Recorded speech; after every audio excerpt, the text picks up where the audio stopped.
이제 우리 옆에 성도들과 인사하십시다. 평안하십시오. 당신은 세계 살릴 선교사입니다.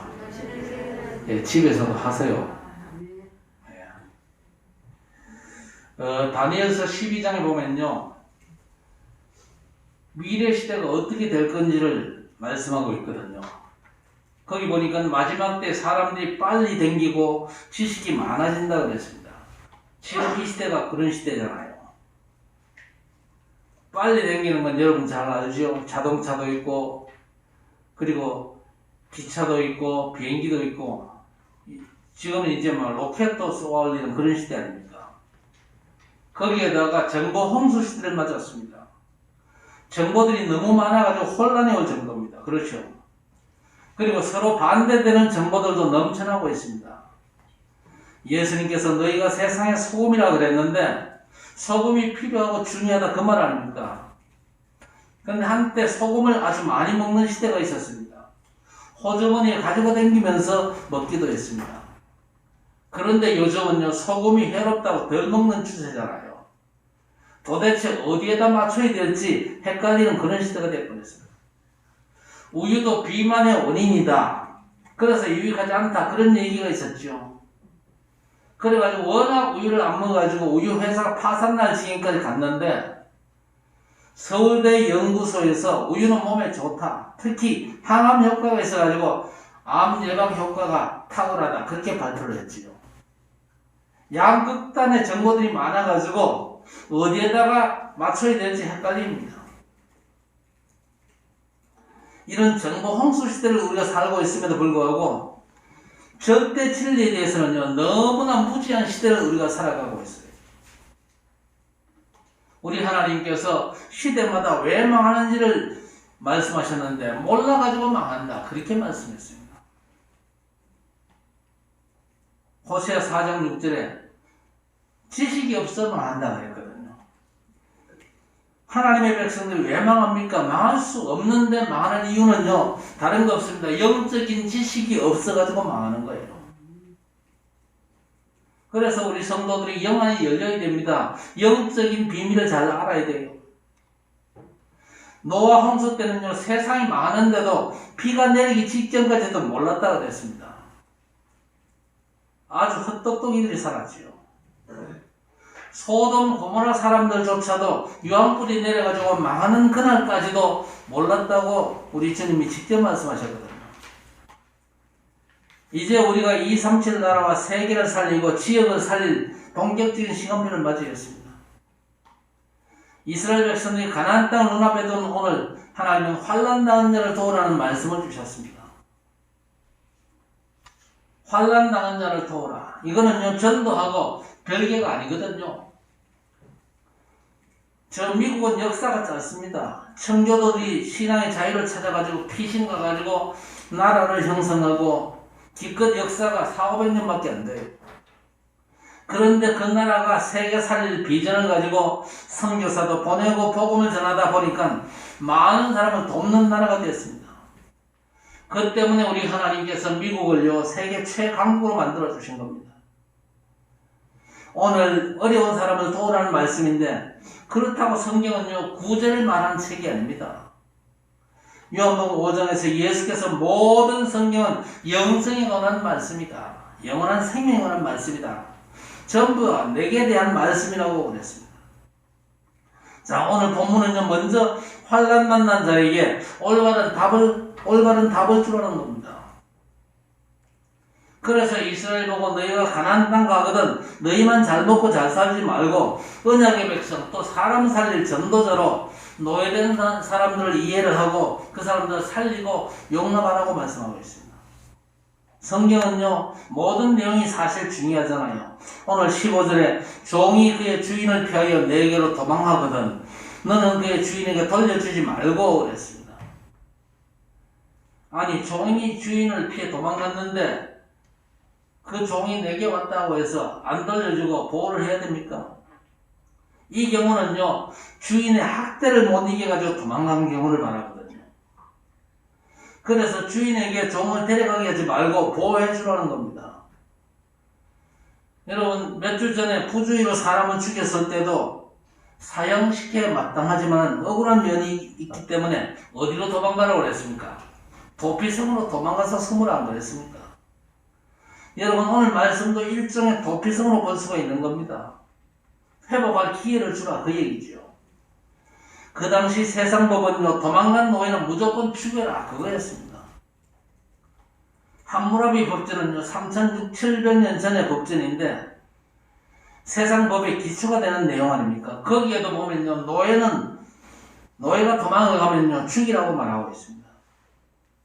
그리고 살려줄 경우에는 다리를 자르고 도망갈 때마다 팔을 한 개씩 잘라라. 그런 아주 악랄한 법이었습니다. 그게 세상법이거든요. 자, 그런데 우리 하나님께서는 그러지 말고 도망간 노예를 보호해주라고 말씀하십니다. 레위기 25장 39절 40절에도 이스라엘 백성도 빚을 많이 지면요 종으로 팔려갈 수가 있는데 그때도 품꾼이나 손님처럼 대우를 하다가 신인이 되거든 무조건 돌려보내라고 했습니다. 자, 이렇게 그저 인간적으로 종이 된 경우도 있지만요 사람은 태어나면서부터 이미 사단의 노예로 태어납니다. 그리고 평생을요 사단의 종노릇 하잖아요. 다른 사람의 종보다가는요 물질의 종이 되고 쾌락의 종이 되고 세상의 종노릇 할 수밖에 없는 인간들입니다.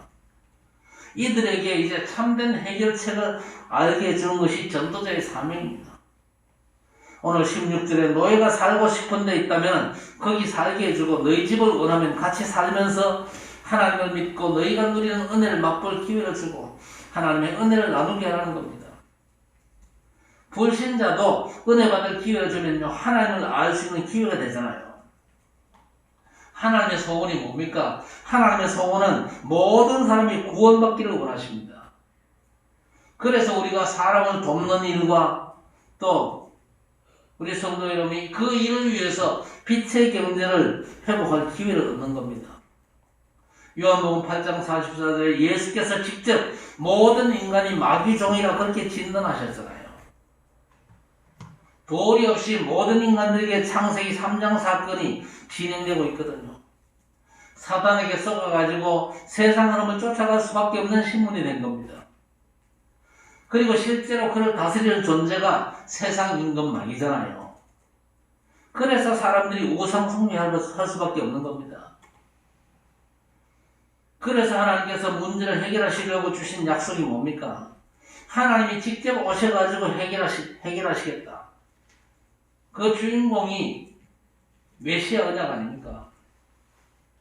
그래서 그 메시아 언약대로 이 땅에 오셔서 인생 문제를 해결하신 분이 예수 그리스도 그분이시거든요. 그분밖에 없습니다. 다른 이로서는 구원을 받을 수 없나니 천하 인간에 구원받을 만한 다른 길이 없다고 그랬습니다. 유일하고도 완전한 영원한 길을 주신 것이죠. 그 해답을 우리는요 환난 만난 자들에게 알려줘야 될 것입니다. 그러기 위해서는 먼저 내가 참된 해답을 가진 사람 되고 그 참된 해답을 내가 정말 누릴 수 있어야 될 것입니다. 사무엘상 22장에 보니까 다윗은요 어린 시절부터 하나님을 알고 섬겼어요. 커서 사울왕의 위협을 피해서 도망다닐 때도 혼자가 아니었습니다. 다윗이 아둘람 굴로 도망하며 그의 형제와 아버지 온 집이 듣고 그리로 내려가고 환난난 모든 자, 빚진 자, 원통한 자가 모인 사람이 우두머리가 되고 한 400명 정도 되었다고 했습니다. 다윗은 도망다니면서도 환난난 자를 돕고 답주고 치유하는 사역을 하면서 병들고 노예된 이스라엘 전체를 책임지고 살릴 왕이 된 것이죠. 엘리사도 선지 생도와 제자를 키우고 도단성 운동하는 중에도 어려움 당한 사람을 도왔다고 성경 기록하고 있습니다.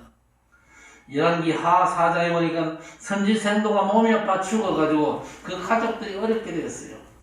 빚이 잔뜩 쌓여가지고 아이가 종으로 팔려갈 위기 상황을 부인이 얘기하니까 엘리사가 문제를 해결하는 모습이 아주 길게 기록되어 있습니다. 우리 성도들이 복음 때문에 어려운 사람 도울 마음 먹고 기도한다면 하나님은 감당한 은혜를 베푸실 것입니다. 우리가 어려운 사람을 도와라. 그냥 돕는 게 목적이 아니잖아요. 뭐 때문에? 복음 때문에.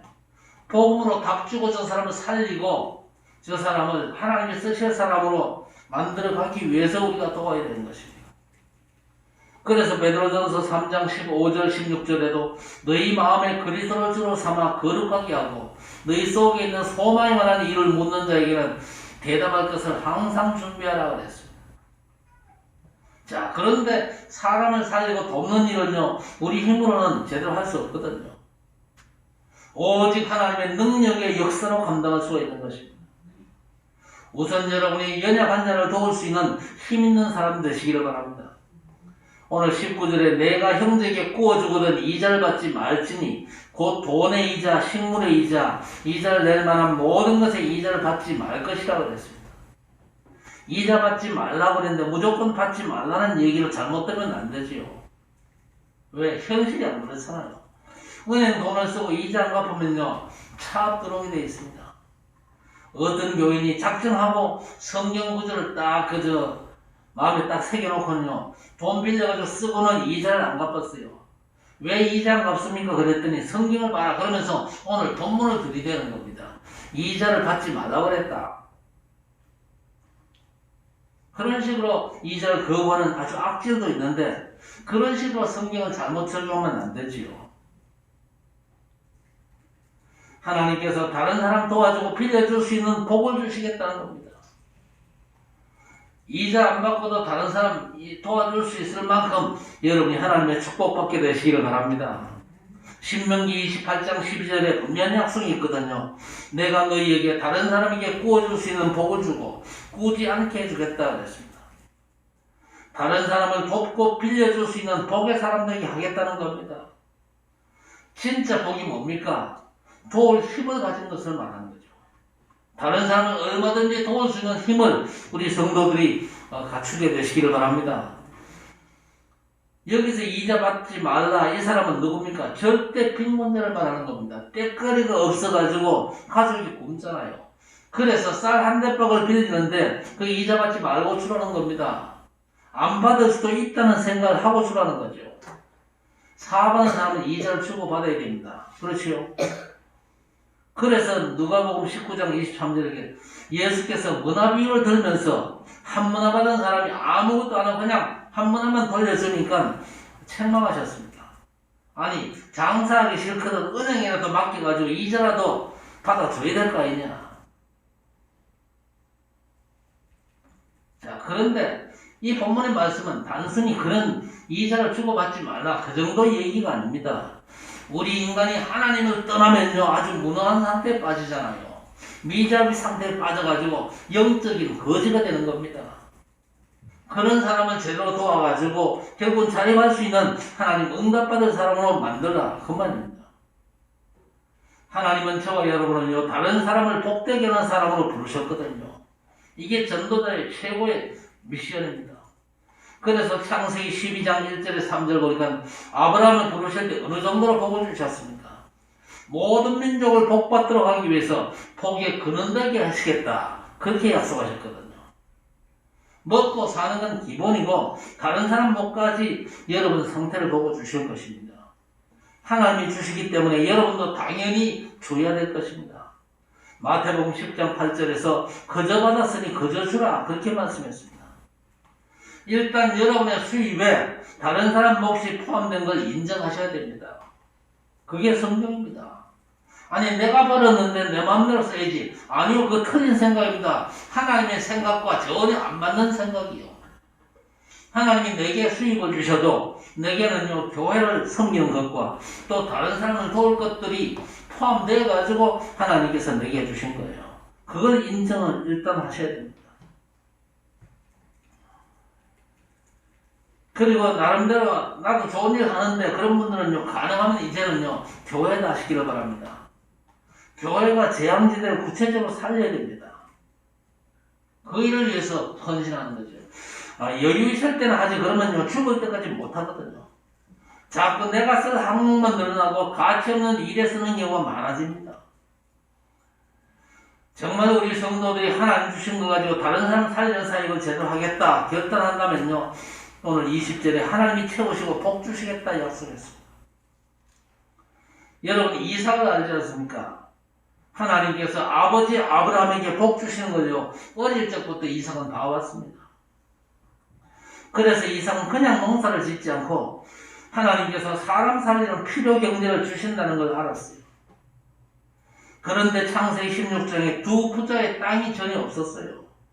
그라 지역에서 땅을 빌려가지고 농사를 지었는데 그 해에 100배나 얻었고 하나님이 복 주심에 창대하고 왕성하고 거부가 되고 가축도 많았다고 했습니다. 그러니까 땅 주인들이 시기할 정도였습니다. 배가 아파가지고 땅을 돌려달라 그렇게 얘기했잖아요. 우물도 자기들 땅이니까 내놔라. 그러다가 나중에야 깨닫습니다. 아하, 하나님이 이 사람을 축복하시는구나. 그래서 결국 이삭 앞에 무릎을 꿇잖아요.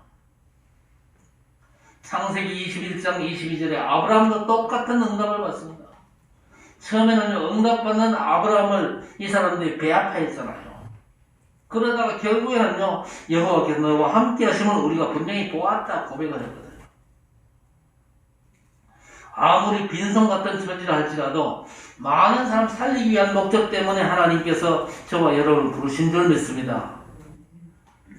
요셉이 노예로 끌려갔지만 창세기 39장 3절에 여호와께서 요셉과 함께 하심으로 형통케 하시고 요셉 때문에 많은 사람을 살리고 그 집을 복되게 하는 걸 주인이 봤거든요. 여러분, 그게 저와 여러분의 신분인 줄 믿습니다. 그래서 우리 성도 여러분이 작정하고 연약한 자, 어려운 당한 사람들을 도울 준비를 하셔야 됩니다. 어려움 당한 사람을 돕는 게 복음운동의 과정입니다. 그게 반드시 전도 시스템으로 연결되어질 것입니다. 자, 그러면서 오늘 주의할 점, 세상의 잘못된 방법과 흑암 경제로 하지 말라는 게 오늘 17절과 18절의 창녀와 남창의 얘기입니다. 창세기 3장 이후에 인류 역사에 이것들은요, 있어 왔거든요. 지금도 많습니다. 아예 동네 전체가 그렇게 이용되는 공창제 같은 게 있잖아요. 서울의 청량리, 대구의 자갈마당 같은 동네, 그런 동네였습니다. 물론 지금은 그런 식으로는 하지 않는데 더 많아졌습니다. 왜 많아집니까? 사람들이 참 평안과 행복이 없는 상태에서는요, 자꾸만 육신적인 쾌락만을 추구하잖아요. 막을 수가 없죠. 또 그걸로 돈벌이를 크게 하잖아요. 그런 돈은 하나님 앞에 가져오지 말라. 왜? 하나님 보시기에 가증하다고 그랬습니다. 개같은 소득이라고 그랬죠. 하나님의 진짜 응답받아가지고 이웃을 돕고 살릴 일을 감당하라는 겁니다. 하나님의 참된 응답이 준비되어 있거든요. 그게 복음 경제입니다. 빛의 경제입니다. 이건요, 그야말로 세계 복음이 완성되는 그날까지 계속되거든요. 창세기 6장은 엄청 잘 살았던 그런 시대 아니었습니까? 아주 번성하고 경제가 풍성하고 육신적인 게 너무 부강해가지고 아예 육신이 되니라 그랬습니다. 아주 영안이 어두운 흑암 경제, 육신적인 그런 기쁨밖에는 모르는 그런 시대가 되어버렸죠. 완전 사단에 잡힌 네피림 경제를 말하는 겁니다. 거기에는요, 하나님이 쓰실 빛의 경제가 전혀 없었던 겁니다. 반면에 노아에게 주신 빛의 경제만으로도 하나님은 방주 역사와 새 시대를 여는 역사를 진행하셨거든요. 하나님께서 노아에게 주신 그 빛의 경제, 우리 성도들 위해서도 준비하신 줄 믿습니다. 하나님의 그 빛의 경제를 반드시 회복하시기를 주의 이름으로 축원합니다. 하나님, 지금까지는 내가 가난했는데 복음을 알고 먹고 살 걱정 없어 감사합니다. 끝. 그러면 절대 안 되는 겁니다. 하나님의 계획에 여러분이 먹고 사는 건 극히 일부입니다. 그래서 우리는요, 사람 살릴 걸 본격적으로 작정을 하셔야 됩니다. 왜 11조하고 선교하고 건축헌금하고 RUTC 헌금합니까? 왜 그것들이 중요합니까? 사람을 살리도록 하나님께서 빛의 경제를 일으키는 겁니다. 여러분이 그런 헌금을 마음 담고 제대로 하실 때에 여러분의 빛의 경제가 회복되는 아주 중요한 시간표라는 걸 여러분이 아셔야 됩니다. 바른 헌금이 빛의 경제의 지름길이에요. 그래서 하나님 앞에 정말 바른 헌금을 제대로 하시기를 바랍니다. 어느 정도입니까? 수입이 100이면요, 한 개 가지고 먹고 살아도 충분할 정도로 하나님이 축복하실 줄 믿습니다. 나머지 가지고 하나님의 일을 감당할 만큼 하나님께서 응답으로 채워주실 것입니다. 그래서 정말로 성공한 사람들은요, 10의 9조, 90% 이상은 좋은 일, 하나님이 일했었거든요. 세상에 재앙이 홍수같이 몰아친다 할지라도 하나님이 쓰시는 사람의 경제는 절대 무너지지 않는 겁니다. 창세기 6장 14절 하나님께서 노아를 향해서 방주를 만들라고 그러십니다. 그냥 됩니까? 방주 만드는 일이 얼마나 엄청난 규모인데요. 그런데 우리 하나님께서 감당할 경제를 주셨습니다. 그래서 방주 만드는 경제 흐름 속에서 노아 8식구는 충분히 먹고 살았습니다. 그리고 출애굽기 9장 26절에 보니까 이스라엘 백성들이 사는 고센 땅에는 우박이 없었더라고 그랬습니다. 애굽을 초토화시킨 열 재앙이요, 이스라엘 백성이 살던 고센 땅에는 없었거든요. 그렇게 하나님께서 구별하신다 그 얘기입니다. 신명기 28장 7절에 이스라엘 백성들에게는 대적이 한 길로 공격해 왔다가 7길로 도망가는 역사가 벌어졌습니다. 우리 사랑하는 성도 여러분이 당한 재앙과 저주의 공격도 한 길로 공격해 왔다가 7길로 도망가는 역사가 있게 되기를 바랍니다. 로마서 16장 20절에 사단이 무릎 꿇고 그 발 아래서 상하게 하신 경제가 회복되어야 됩니다. 혹시 특별한 어려움을 당하십니까? 기회입니다. 그렇다면 진짜로 돌아가야 될 것입니다. 너무 좋은 갱신의 기회지요. 아예 안 됩니까? 작정하시면 됩니다. 나는 그냥 밥 먹고 살 사람이 아니다. 정말로 오직의 방법으로 하나님의 빛의 경제 흐름을 찾아내서 그 경제 가지고 사람을 살리고 치유하는 그런 전도자들이 되시기를 바랍니다. 하나님이 빛의 경제를 준비하셨다니까요. 그걸 위해서 우선 여러분은 하나님의 말씀과 언약 성취의 흐름을 잘 누려야 될 것입니다. 오늘 21절 23절에 내 하나님 여호와께서 서원하거든 갚기를 더디하지 말라 그랬습니다. 내 하나님 여호와께서 반드시 그것을 내게 요구하시리니 더디면 그것이 내게 죄가 될 것이라. 내가 서원하지 아니하였으면 무죄하리라. 그러나 내 입으로 말한 것은 그대로 실행하도록 유의해라 그랬습니다. 네가 하나님 앞에 작정하고 서원한 걸 잘 지켜라 그 말이죠. 성경에는요, 서원에 대한 가르침이 많습니다. 미성년 아이들이 서원한 건 부모가 살펴보고 취소할 것이 있고, 부인이 서원한 것도 남편이 보고 잘못된 건 취소가 된다 그런 말씀도 있습니다. 그렇다면 예수님은 뭐라고 말씀하셨습니까? 마태복음 5장에 서원하지 마라, 도무지 명제하지 마라 그랬습니다. 마태복음 5장 37절에는 오직 너희 말은 옳다 옳다 아니라 아니라 하라. 내가 이름을 거두고 맹세하는데 이 맹세 안 지키면 내 손에 장을 지진다. 그따위 소리는 하지 말라는 겁니다. 그런데 서운한 건 손해될지라도 갚아라고 말씀하십니다. 하나님 언약의 흐름 속에서 내가 작정하고 서운한 건요, 하나님이 되게 하시거든요. 성전 건축을 위해서 내가 작정을 했는데 살다 보니까 내 힘이 부족한 것 같고 이럴 경우에 어떡합니까? 시편 15편 4절에 해로울지라도 했습니다. 손해보더라도 감당하라는 의미입니다. 왜? 하나님이 채워주신다 그 약속입니다. 하나님께서 오늘 사람 살릴 중요한 걸 말씀하시면서 오직의 증인되라고 말씀하십니다. 하나님께서 우리에게 완전한 방법을 주셨거든요. 오직 그리스도 하나님의 나라, 오직 성령 충만입니다. 그리스도만이 인생 문제의 해답이잖아요. 그래서 우리가 그리스도를 진정으로 고백하는 순간에 재앙과 저주가 꺾이고 사단이 굴복하고 오직과 유일성 재창조의 하나님 나라 응답이 올 것입니다. 한 번만 경험하면요, 그 다음부터는 줄줄이 응답입니다. 그래서 여러분 아브라함을 보세요. 소돔 왕이 주는 걸 거절했잖아요. 오히려 하나님의 제사장 살렘 왕에게 11조를 드렸습니다. 지금 아브라함은요, 전쟁을 치르고 돌아왔습니다. 전쟁을 치르고 돌아왔다 그러면요, 전쟁을 치면서 아무리 승리했다 할지라도 뭔가 손해가 있었을 것입니다. 그런데 소돔왕이 주는 전리품도 포기한 마당에 하나님의 제사장 살렘왕에게 11조를 바칩니다. 어떻게 이렇게 할 수 있습니까? 어떤 분은요, 당연한 11조도 안 하고 입마에 폭격하는 그런 상황인데 어떻게 아브라함은 11조를 하나님의 제사장에 드릴 수 있습니까? 하나님이 주실 복을 알기 때문에 넉넉히 그렇게 할 수 있었던 겁니다. 주님께서 뭘 약속했습니까? 세상 끝날까지 땅 끝까지 함께 하시겠다. 그걸 약속하셨거든요. 전도자를 위해서 축복이 따로 준비된 걸 우리가 알고 잘 감당하셔야 될 것입니다. 이거 못 누리면요 반드시 한계가 오고 우리가 전도는 제대로 못하거든요. 하나님께서 전도자에게 그리스도 안에서 풍성한 대로 모든 쓸 것을 채우시겠다 약속하셨거든요.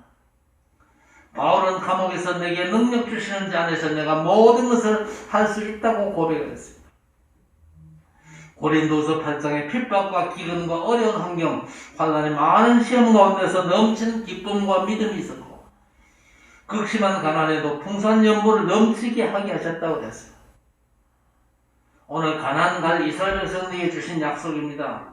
구원받은 모든 성도들에게 똑같이 해당되거든요.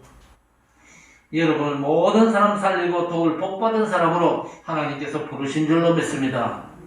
그래서 우리는 사람을 살리고 돕는 시스템을 갖춰야 됩니다. 오늘 24절 5절에 절대 빈곤자 도울 준비를 해라 그랬습니다. 포도 농사하냐? 그러면 밭에 펜스 치지 말고 가난한 사람들이 포도를 따먹게 해라 그랬습니다. 무슨 말입니까? 하나님께서 가난하고 어려운 절대 빈곤자를 먹일 만큼 축복을 주시겠다. 그 약속이거든요. 내 월급에 어려운 사람 몫이 포함되어 있음을 인정하시기를 바랍니다. 아니 목사님 내가 집세 내고 뭐 내고 나면 계산이 안 되는데요. 절대 묶이지 마시기를 바랍니다. 액수 상관없이 하나님께서 포함해 주신 걸 찾아내셔야 됩니다. 세상 살이 녹까지 여러분께 주셨다니까요. 여러분 500일을 한번 생각해 보세요. 남자만 5,000명입니다. 남자 어른만 5,000명, 여자 아이들 다 합치면 한 2만원 좋게 됩니다. 그런데 뭐가 있었습니까? 보리떡 5개와 물고기 2마리밖에 없었어요. 그런데 전능하신 창조주 예수께서 그 작은 음식을 나눠주시는데 2만 명이 배불리 먹었잖아요. 어려운 환경에서 복음운동에 필요한 모든 걸 하나님이 주시거든요. 어째서 주십니까? 하나님은 우리 아버지시잖아요. 그리고 우리는요 그분의 자녀들입니다. 오늘 25절에 길가 쪽 줄은 베지 말고 가난한 사람이 챙기게 해라. 룻기를 보면요 룻이 이삭을 줍잖아요. 그런데 주인이 종에게 뭐라고 얘기합니까? 추수하면서 곡식을 좀 흘려라. 우리 다 챙기지 말고 이삭 줍는 사람도 좀 챙겨가도록 해라. 그거 가지고 룻이 시어머니가 먹고 살지요. 하나님이 말씀합니다. 땅이 많은 사람은 2줄 남기고 적은 사람은 1줄이라도 남겨라. 그러면서 잠언 21장 13절에 귀를 막고 가난한 자의 부르짖는 소리를 듣지 아니하면 너희 기도도 듣지 않겠다 그랬습니다.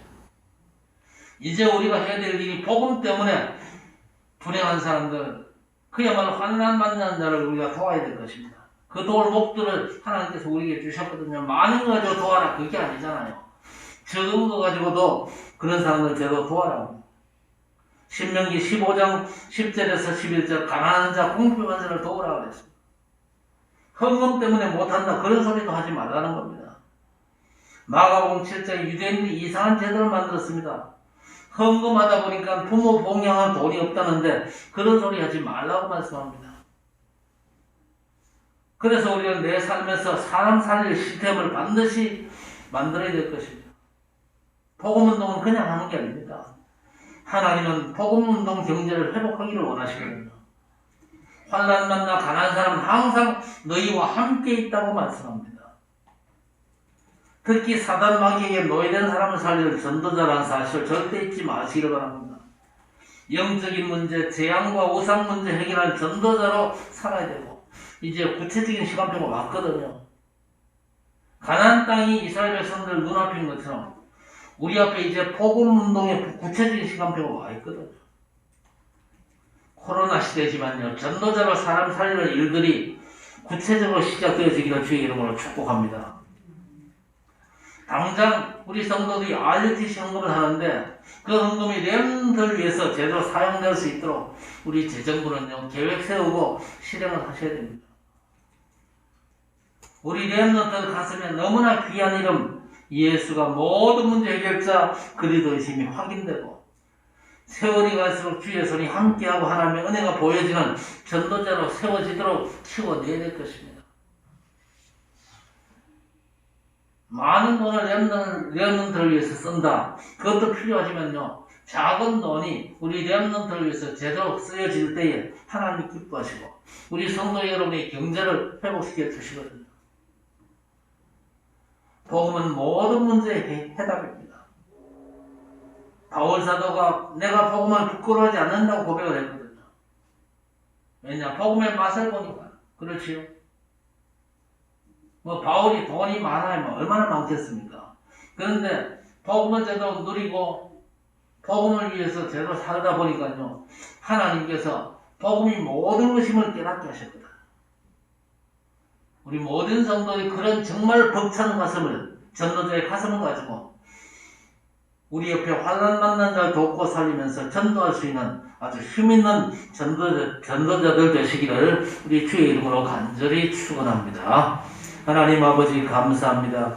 우리를 전도자로 불러주시고 우리 주변에 환난 만난 자, 가난한 자들을 복음으로 도울 수 있는 귀한 은혜를 저들에게 베풀어 주심을 감사합니다. 하나님께서 우리에게 이미 그런 축복을 주신 줄 믿습니다. 이제 본격적으로 환난 만난 자, 가난한 자들 도울 수 있는 믿음의 준비를 갖추게 하시고 하나님 주신 것 가지고 우리가 사람을 살리고 돕는 구체적인 사역들을 감당하면서 이 사역들이 전도와 선교로 연결되어져서 그야말로 세계복음화의 축복을 언약의 백성들이 누릴 수 있도록 도와주시며 세계복음화할 수 있는 복음경제, 빛의 완전한 경제가 주의 백성들에게 풍성히 회복되어져서 하나님의 뜻을 온전히 감당하는 언약의 백성들을 되게 해 주옵소서. 주님께서 주실 줄 믿사옵고 예수님의 이름으로 간절히 기도드리옵나이다. 아멘. 하나님 아버지의 무한 만구하신 사랑하심과 성령의 충만 인도 역사 교통 위로하심의 은총이 세상 변화시킬 전도자의 삶의 말씀을 붙잡고 그야말로 복음 때문에 전도와 선교 때문에 우리 이웃들 환난 만난 자 가난한 자들을 복음의 말씀으로 돕고 저들의 삶을 돕는 귀한 사역을 감당하며 하나님의 뜻을 온전히 성취하기를 작정하는 모든 언약의 백성들 머리마다 영원토록 함께 있을지어다. 아멘.